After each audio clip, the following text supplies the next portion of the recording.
생활 속 위험을 진단하고 과학적으로 위험을 관리하는 방법을 알아보는 사이언스 앤 세이프티 시간입니다. 네, 오늘은 한국인터넷진흥원 임재명 본부장님과 함께 이야기 나눠보도록 하겠습니다. 안녕하십니까? 네, 안녕하십니까?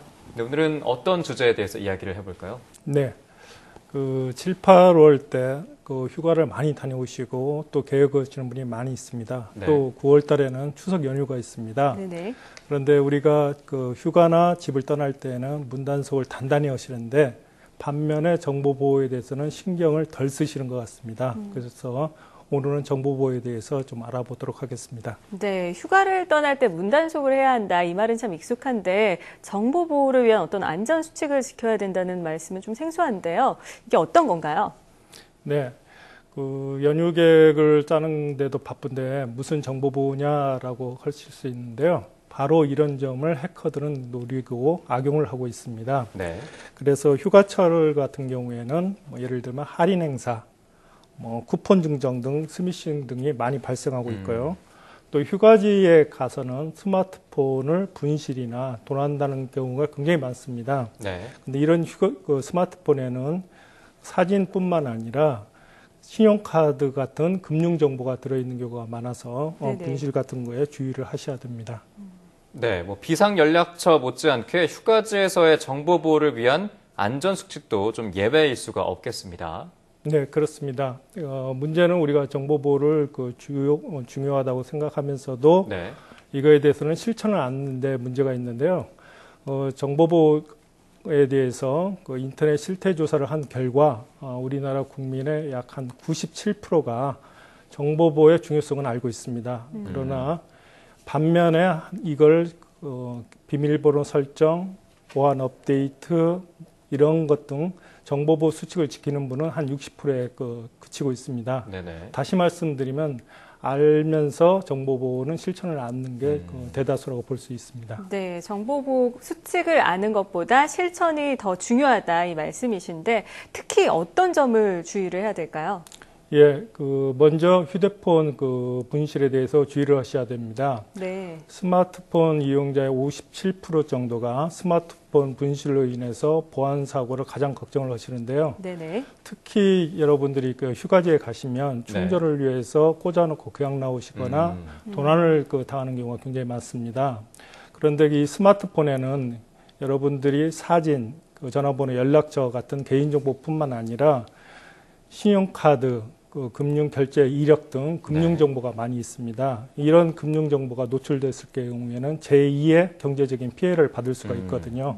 그래서 이런 거에 대해서는 특히 조심을 하셔야 되고요. 그 다음에 이런 것을 방지하기 위해서 여러분들이 비밀번호를 설정하시는 게 좋은데 비밀번호도 여러분들이 알기 쉬운 000 4개나 1, 2, 3, 4 같은 쉬운 비밀번호를 설정하시면 도난당했을 경우에 바로 개인정보가 유출이 됩니다. 그래서 가급적 어려운 비밀번호를 설정을 하시고요. 만약 이것도 모자란다 하면 요새 최신 소프트웨어 중에 킬 스위치라는 소프트웨어가 있습니다. 네. 그래서 킬 스위치라는 것은 만약 도난이나 분실됐을 때 원격에서 그 스마트폰을 사용하지 못하게 잠그는 도난 방지 소프트웨어가 되겠습니다. 네. 이런 소프트웨어를 이용하셔도 좋습니다.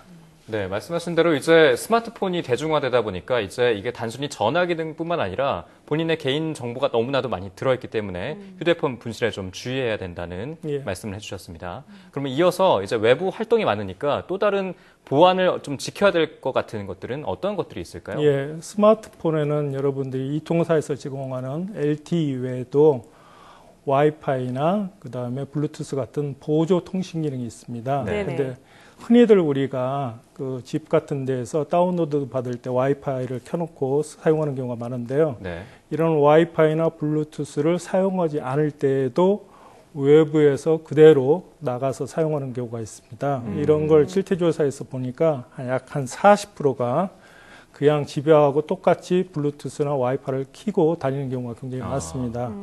이런 경우는 만약에 해커가 이런 것을 악성 코드나 해킹에 악용을 할 수가 있거든요. 네. 그래서 사용하지 않을 때는 와이파이나 블루투스를 꼭 환경 설정에서 꺼주는 게 가장 좋습니다. 외출할 때는 이제 와이파이를 네. 자동으로 끄게 하는 그런 환경 설정에서 네. 끄시면 됩니다. 아, 네네. 예. 네, 특히 외부에서의 와이파이는 조심해야 된다 이런 말씀이신 거죠. 악성 코드가 자기도 모르는 사이에 설치될 수 있기 때문이죠. 악용이 될 수가 있습니다. 네, 이런 피해를 경험하는 분들이 꽤 많은가요? 예, 우리나라 실태조사에 따르면 12세에서 60세 이용자의 응답에 따르면 약 25%, 4명 중에 1명꼴로 해킹, 바이러스, 스미싱에 피해를 입은 것으로 나오고 있습니다. 꽤 많은 상황이네요. 예, 많은 분들이 이런 해커나 악성 코드에 감염에 노출되어 있다고 보시면 되겠습니다. 네네. 네, 이러한 피해를 좀 막기 위해서는 우리가 쉽게 어떤 조치를 좀 취할 수 있을까요?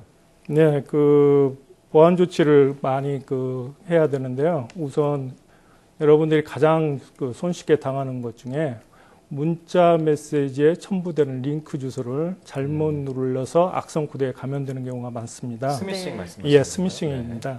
이러한 스미싱 같은 경우에는 출처가 모르는 거나 내용이 불분명한 경우는 읽지 않고 바로 삭제하시는 게 좋습니다. 네. 특히 이런 문자 메시지는 국내뿐만 아니라 해외에서도 받아볼 수가 있거든요. 네. 그래서 해외에 있다고 안심하고 누르시면 절대 안 됩니다. 네. 예. 요즘에 이 대규모 개인정보 유출 사고가 빈번하다 보니까 불안해하시는 분들이 꽤 많을 텐데요. 이런 정보 보안 위협을 느끼는 것을 근본적으로 차단할 수 있는 방법은 없을까요? 있습니다. 무엇보다도 정보보호 수칙대로 따르시면 대부분의 해킹이나 악성 코드에서 예방을 할 수가 있는데요. 네.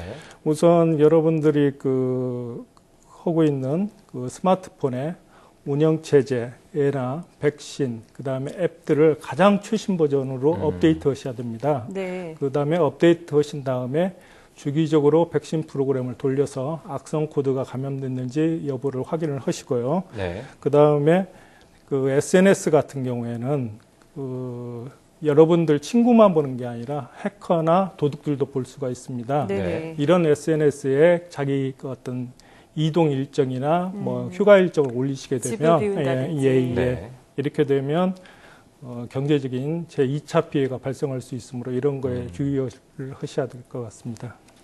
네, 연휴를 보낼 생각에 들떠 있을 것 같은데 이런 정보 보안 수칙이라고 이야기하는 것들을 좀 챙기기 쉽지 않습니다. 한눈에 좀 일목요연하게 볼 수 있을 만한 곳이 있을까요? 인터넷진흥원에서는 보호나라 홈페이지를 운영을 하고 있습니다. 네. 보호나라 홈페이지에 오시면 여러분들이 알기 쉬운 정보보호 수칙, 그다음에 쓰기 쉬운 정보보호 도구들을 무료로 다운로드 받고 사용하실 수가 있습니다. 특히 스마트폰 같은 경우에는 폰키퍼라는 소프트웨어가 있는데 이런 폰키퍼 소프트웨어를 다운로드 받으셔가지고 자기 스마트폰을 점검하시고 체크를 하시면 정보 보호에 많은 도움이 되겠습니다. 네, 이런 정보 보안 수칙을 잘 지켜서 장기 휴가를 보안 걱정 없이 보낼 수 있으면 좋겠습니다. 자, 지금까지 한국인터넷진흥원 임재명 본부장과 함께 휴가철 정보 보안 수칙에 대해서 알아봤습니다. 오늘 말씀 고맙습니다.